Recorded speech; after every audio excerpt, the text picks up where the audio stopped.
오늘 본문에 보니까 우리가 잘 아는 본문이지만 저는 이 본문을 읽을 때마다 참 은혜를 많이 받습니다. 이번에도 말씀 준비하면서 제가 더 은혜를 많이 받아가지고 얼마나 감사한지, 여러분 오늘 저에게 주신 이 은혜를 여러분들도 동일하게 받으시기를 축원합니다. 갈릴리 가나라는 동네를 가보면 산 꼭대기에 동네가 있습니다. 그래서 저도 예전에 한번 그 성지순례를 가서 가봤는데 정말 산 꼭대기에 동네가 있어서, 또 그쪽 지역이, 갈릴리 지역이 주로 또 산 꼭대기에다가 동네를 만든 거예요. 그래서 옆 동네 사람들이 한번 오기가 너무 어려운 거예요. 옆 동네 한번 마실 다녀오는 것이 보통 일이 아니고, 어지간한 일이 아니면 다녀오기가 굉장히 어려운 지형이고 또 지역이라는 것을 알게 되었습니다. 그래서 사실은 이렇게 혼인잔치나 특별한 일이 아니면 옆 동네 사람들하고 만나기도 어렵습니다. 사실 그 동네에서 이제 자녀들이 자라서 시집장가 가고 또 이웃으로 이사를 가고 했는데, 한번 만나려면 이렇게 혼인잔치가 아니면, 특별한 일이 아니면 만나는 것이 참 어렵고, 그래서 사실은 그때 당시에 그 가나 지역이나 중동 지역이나 이스라엘 분들이 한번 혼인잔치를 하면 일주일씩 머무르는 거예요, 그 집에. 그러니 얼마나 오랜만에 만나서 반갑고 기쁘고 일주일 동안 혼인잔치를 하니까 사실은 정말 결혼하는 당사자들이 주인공이라기보다 그냥 뭐 명절, 동네 잔치, 추석처럼 온 동네 사람들이 다 모이고 옆 동네 사람들도 오고, 또 이때가 기회라서 또 만나고 싶은 사람들, 보고 싶은 사람들을 만나게 된다라는 것입니다. 제가 요즘 이제 신방을 다니면서 이제 어르신들 이야기를 들어보니까 자녀들이 이제 자라서 직장을 가고 또 결혼을 하고 하니까 같이 뉴욕 하늘 아래 살아도 한번 만나기가 참 어렵다라는 거예요.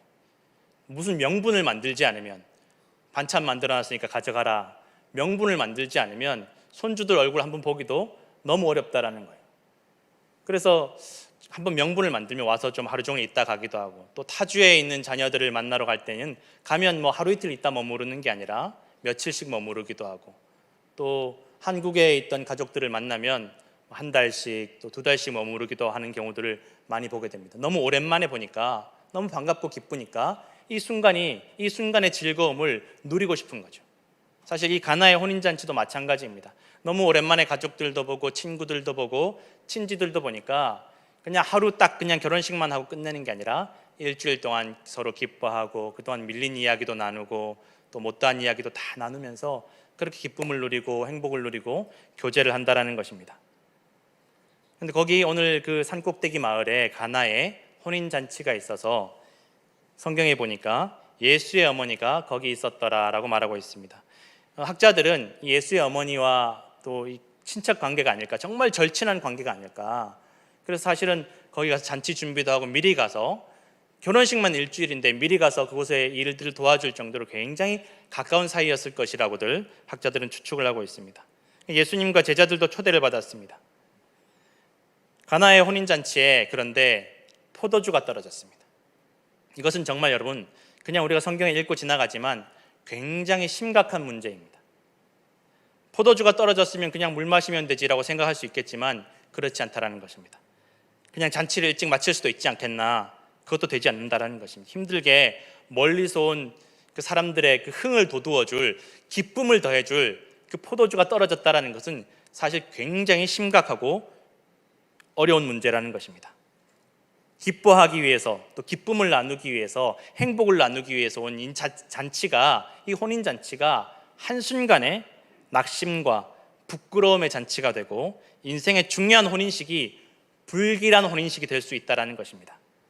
아무리 좋은 일이 많았어도 한 번 안 좋은 일이 생기면 사람들 마음에는 그 안 좋은 생각만 박히게 될 때가 얼마나 많이 있는지 모릅니다. 두고두고 좋았던 것은 기억하지 않고 안 좋은 것만 생각하는 것이 사람들입니다.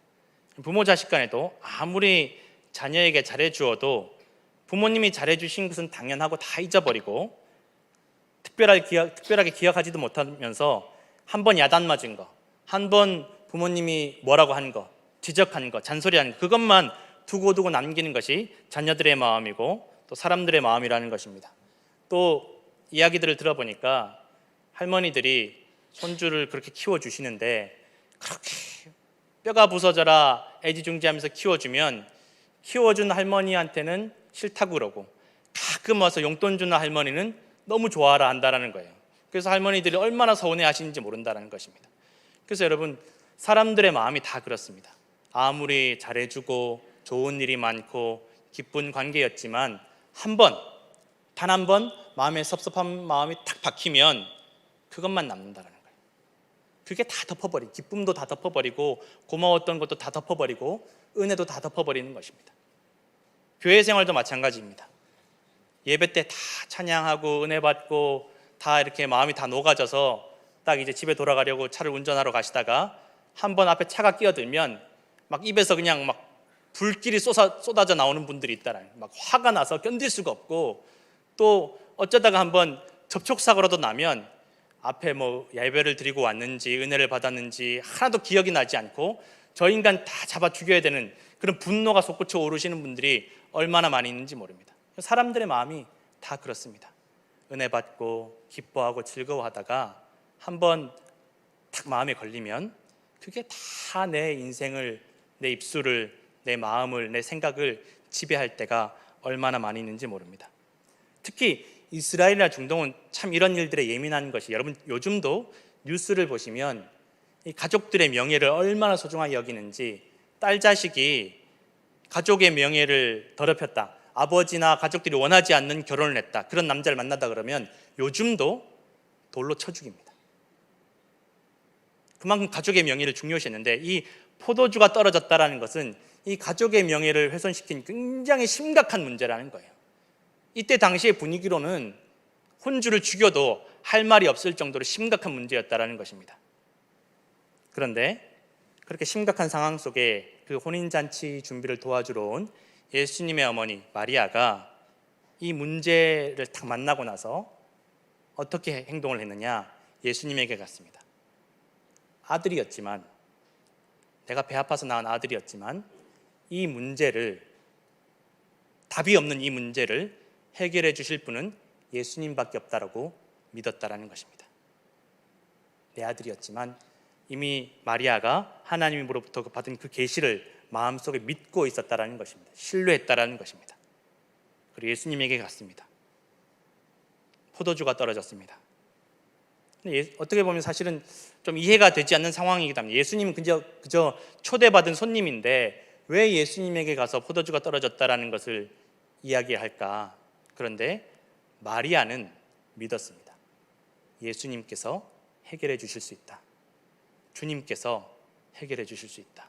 아들로서가 아니라 메시아로, 그리스도로 인정하는 것입니다. 그런데 그렇게 믿는 마음으로, 참 어려운 발걸음인데 부탁을 드렸는데 예수님이 거절하십니다. 여자여, 나와 무슨 상관이 있습니까? 얼마나 상처가 되겠습니까? 사실 여자여라는 말이 성경에는 그냥 여자여로 번역이 되어 있는데 굉장히 여성을 높이는 말입니다. 뭐 영어로 하면 매담 뭐 이렇게 해석할 수 있을 정도로 굉장히 여자를 높여주는 그런 말인데, 그래도 아무리 높여주는 말을 해도 거절당했다는 그 상황은 없어지지 않는 거예요. 나와 상관없는 일입니다. 나와 상관없는, 아직 내 때가 이르지 않았습니다. 예수님 입장에서는 비록 어머니였지만 자신에게 주신 그 능력, 그 은혜, 그 모든 것들이 하나님 아버지의 뜻에 의해서, 하나님 아버지의 때에 따라서, 하나님 아버지의 영광을 위해서, 거룩한 사역을 위해서 사용되는 것이지 개인적으로, 인간적으로 사용되어서는 안 된다라고 생각을 하셨다라는 것입니다. 조심하시는 거예요.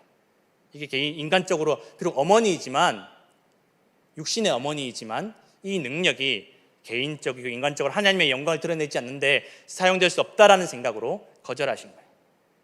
단호하게 끊으신 거예요. 그래도 예수님 입장이야 그렇지만 거절당한 어머니 입장은 얼마나 속이 상하겠습니까? 자녀에게 뭘 부탁을 했는데 어머니 그거 회사 일이에요, 공적인 거예요, 딱 자르면 얼마나 서운하고 속상하겠습니까? 그런데 많은 사람들이 여기서 다 넘어집니다. 내가 열심히 봉사하고 주님께 이렇게 저렇게 수고하고 애쓰고 교회를 위해서 이렇게 했는데 거절당하는 경험을 하게 되면 거기서 시험 드는 분들이 얼마나 많이 있는지 모릅니다. 연애를 해도 고백을 했는데 거절당하면 그것 때문에 살인사건도 나고 그러지 않습니까? 근데 이 마리아가 그렇게 거절당했는데, 아들에게 거절당했는데, 내가 저를 어떻게 키웠는데, 그 부끄러움과 수모를 다 당하면서 내가 저를 임신하고 낳았고 순종했는데 들어주지 않는 거예요. 그런데 마리아가 낙심하지 않았어요. 시험에 빠지지 않았어요. 실족하지 않았습니다. 더 적극적으로 행동했습니다. 하인들에게, 여기서 말은 하인들이지만 사실은 스텝 같은 거예요. 그러니까 일을 도와주는 분들, 동네 분들, 그 잔치를 주관하는 그 동네 잔치를 도와주는 분들인데, 그들에게 예수님 보는 앞에서 말하기를, 너희가 가서 예수님께서 무슨 말씀을 하시든지 그대로 해라. 실족하지 않은 거예요. 예수님 분명히 눈앞에서 거절당했는데, 면전에서 거절당했는데 시험 들지 않는 거예요. 실족하지 않는 거예요. 낙심하지 않는 거예요. 한 걸음 더 다가가는 거예요. 너희가 가서 예수님께서 무슨 말씀을 하시든지 그대로 해라. 마리아가 믿음으로 나가는 거예요.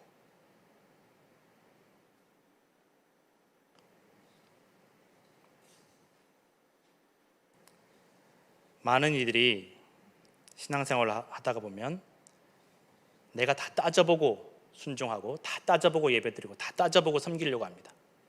사실 하인들이라고 하지만 돕는 사람들이, 이 사람들이 충분히 거절할 수 있는 상황이에요. 이해가 되지 않으면 따르지 않을 수도 있는 상황입니다. 이게 지금 당장 포도주가 떨어졌는데 이해되지 않는 명령을 내리시면 순종하지 않을 수도 있기 때문에 마리아가 신신당부를 하는 거예요. 무슨 말씀을 하시든지.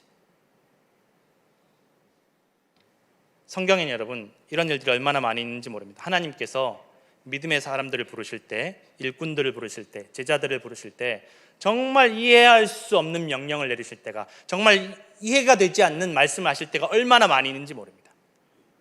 그런데 여러분, 그 안에서 하나님께서 우리의 마음의 중심을 보시고 우리의 믿음을 보신다는 것입니다. 여러분, 신앙생활은 하나님께서 나한테 이렇게 해주시나 안 해주시나를 바라보는 게 신앙생활이 아니라, 하나님께서 이 상황 가운데 네가 어떻게 행동을 하고 어떻게 믿고 있는지, 어떤 말을 하는지를 보시는 것이 신앙생활이라는 것을 기억하시기 부탁드립니다.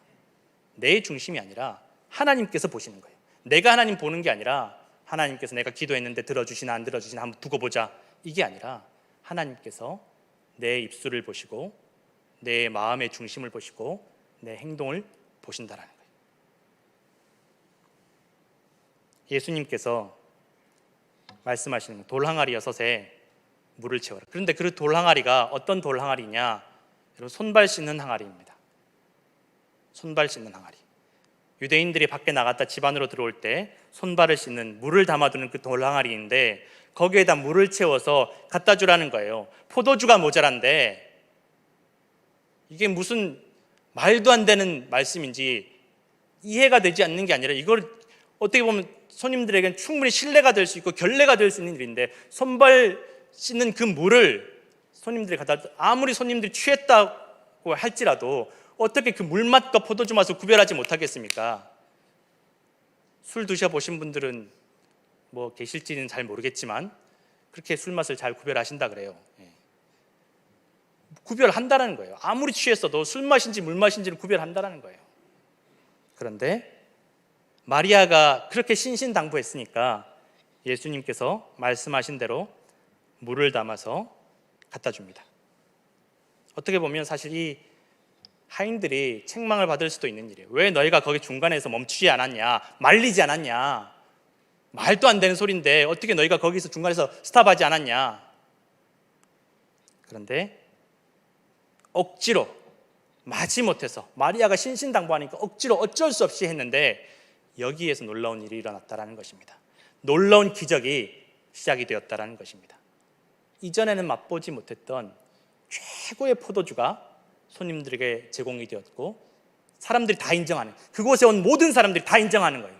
야, 보통 사람들이 취하면 좀 알딸딸하면 조금 질이 낮은 포도주를 내주는데 어떻게 더 좋은 포도주를 내줄 수 있냐, 최고의 칭찬을 하고 인정을 해주는 거예요. 여러분, 우리가 이해되지 않지만 다 우리 머릿속으로 깨달아지지 않지만 말씀을 붙잡고 순종하며 살아갈 때, 섬길 때 하나님께서 우리가 이해할 수 없는 축복을 부어주실 줄로 믿으시기 부탁드립니다.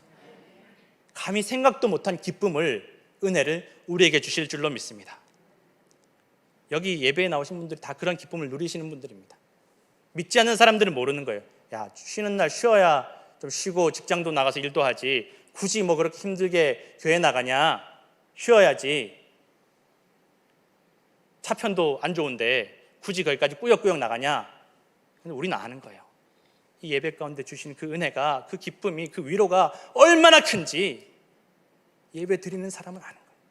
하나님께서 나를 위로해 주신 그 은혜가, 나에게 주신 그 기쁨이 얼마나 큰지 내가 예배 가지 않으면, 찬송하지 않으면, 기도하지 않으면 견딜 수 없을 정도로 주시는 그 은혜가 너무 크다라는 것을 경험해 본 사람만 안다라는 거예요. 순종해 본 사람만 경험하게 되고 깨닫게 된다라는 것입니다. 여러분, 다 알아주지 않습니다. 오늘 포도주를 맛본 사람들이 이 포도주가 어디서 온 것인지 다 알지 못한다라고 기록되어 있습니다. 모르는 거예요. 오직 예수님 말씀에 이해되지 않지만 순종하고 섬겼던 그 사람들만, 그 하인들만 예수님께서 베풀어 주신 그 은혜를 경험하고 깨달았다라는 것입니다.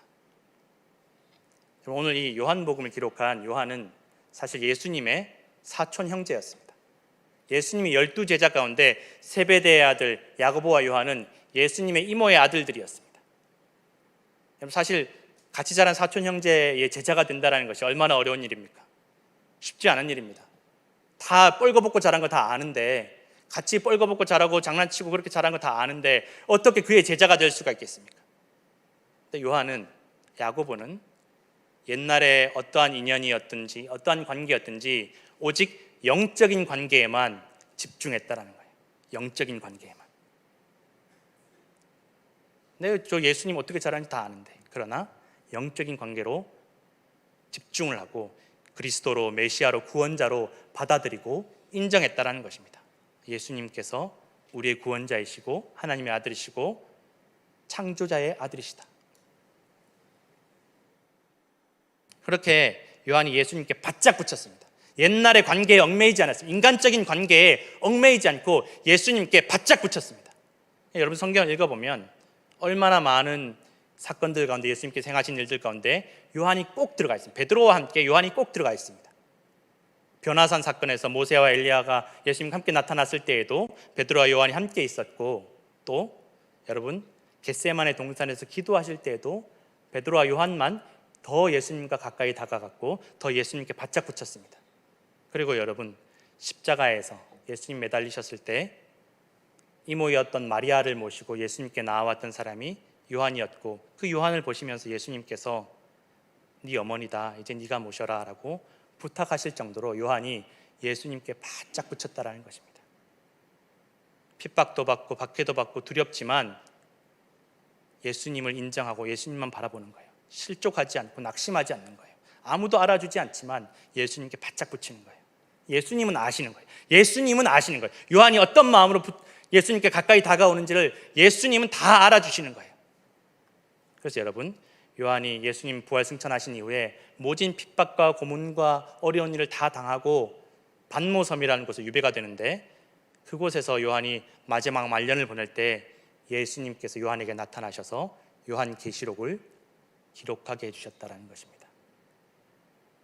다 알아주지 않지만 예수님은, 주님은 알고 계십니다. 우리의 모든 수고를, 우리가 어떠한 마음으로 주님께 다가가는지를 알고 계신다는, 여러분 믿음이 없어도 억지로라도 주님께 붙이면 복을 받는데, 경험하는데, 여러분 믿는 마음으로 주님께 바짝 붙이면 놀라운 큰 복을 받게 될 줄로 믿으시기를 부탁드립니다. 그런 은혜가 저와 우리 모든 성도들 가운데 함께 하실 줄로 믿습니다. 이 코로나 기간 동안 제가 참 감사한 성도님들이 참 많이 있습니다. 우리 초대교회 성도님들이 얼마나 대단한지 알게 모르게 교회를 섬기시기 위해서 물질로 섬기시고 몸으로 섬기시고 시간을 내어서 섬기시면서 그렇게 애를 쓰시면서, 마치 제가 그렇게 섬기시는 성도님들 보면서 무슨 생각이 들었냐면, 눈물을 흘리면서 머리카락으로 예수님 발을 닦는 그 여인이 생각이 나는 거예요. 아무도 알아주지 않지만, 아무도 모르지만 주님 바라보고 그렇게 섬기시는 분들이 얼마나 많이 있는지 모릅니다. 여러분, 사람은 모릅니다. 저도 다 모릅니다. 그러나 주님은 아십니다. 주님께서 아시고 다 갚아주시고 축복해 주실 줄로 믿습니다. 제가 신방 다니면서 소름이 돋아요. 사실 옛날에 우리 초대교회가 어렵고 힘들 때, 또 옛날에 또 얼마나 섬기셨던 분들이, 그분들이 받았던 그 은혜와 축복을 들을 때마다 제가 소름이 돋는 거예요. 주님께서 다 알고 계신다라는 것입니다. 주님께서 반드시 갚아주시고 채워주시고 위로하시고 우리의 모든 문제를, 답이 없는, 이 땅에서는 사람으로서는 답이 없는, 해결할 수 없는 그 모든 문제를 반드시 해결해 주실 줄로 믿습니다. 그러한 축복과 은혜가 우리 모든 초대교회 성도들에게 넘칠 줄로 믿습니다. 기도하겠습니다.